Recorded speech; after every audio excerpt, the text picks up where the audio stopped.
Mais comment ont fait les Américains pour revendiquer leur indépendance avec des lanternes ?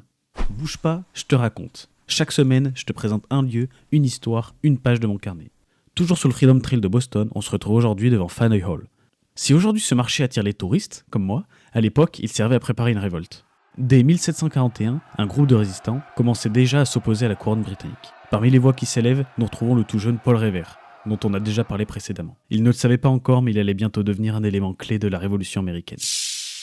34 ans plus tard, le 18 avril 1775, alors que l'oppression royale ne cesse d'augmenter, Revere apprend que les troupes britanniques vont frapper les rebelles. Il doit les prévenir au plus vite, mais comment ?